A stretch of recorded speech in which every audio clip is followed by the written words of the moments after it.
The time-traveling ghost pirate theory. Let's reveal the secrets. The last time we saw Mark, the cynical critic, he had a bandage on his neck and his co-host Antonio gagged him. After that, we got a message. Spore planted, host resistant, but contained. Growth slower than expected. But what does that have to do with the new Spongebob conspiracy? We get another one of these messages. It's cut in 4 pieces and hidden in these cards that announce a new part. You can barely see the words in there, but when you put them together, you get phase to complete, spore planted, preparing for a simulation. Spores. They've been with us for quite a long time now, and we finally know what is going on with them. I think lots of people don't know what spores are, so welcome to today's biology lesson. Some organisms, for example fungi, release spores in order to spread. And when the spore lands on, for example, an ant, a parasite will start growing inside, and by muscle and mind controlling, the organism growing inside will force its host to go to a place that has the right amount of humidity in order for the parasite to grow. Then this fungus will start spreading more spores, which affect more organisms. That's what a spore is biologically, but how do we connect this to the TheMuseARG? As Alex talks to the Muse, we get this scene. I'm glad we finally have an understanding.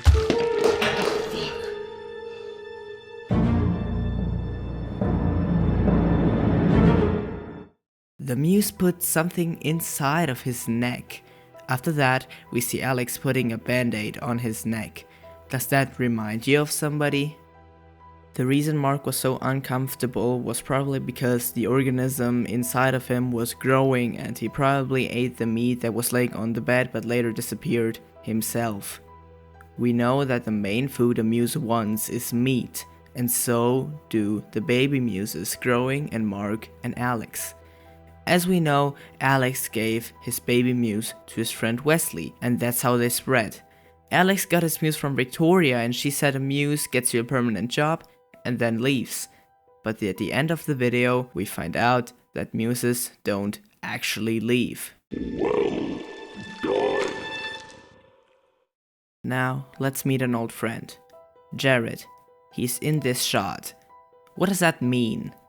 Jared is hiding in the dark, indeed watching.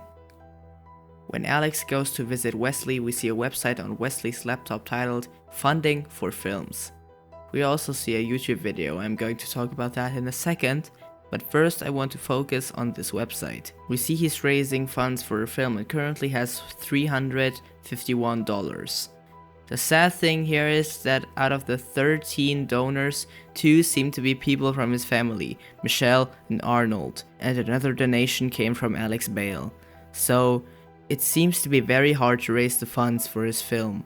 Now, this is such a small detail, but it's still important to know. Wesley has paradox1313.com bookmarked. It's time to focus on the video. It was uploaded to a YouTube channel called Wesley Harold Films and talks about the title and the plot of Wesley's movie. But there's a video that, when I recorded this, is only 1 day old.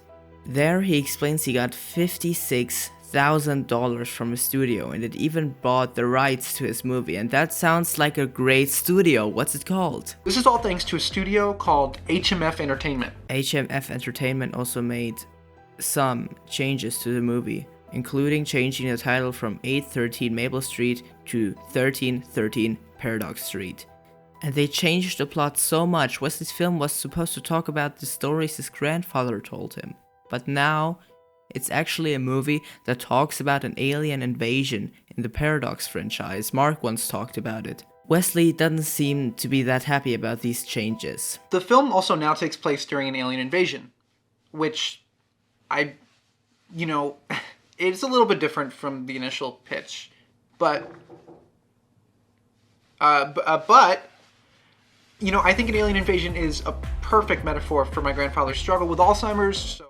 A creak in the background, his Muse already started manipulating, and as Wesley talks about the Paradox franchise, on the poster of the Midnight Paradox, we already get the next message.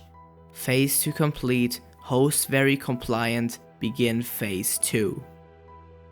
I just finished cutting and I forgot to mention it, but in one clip in the new Spongebob theory, we see Victoria working on a new commercial, which probably means that this place is not happy is going to upload a video soon.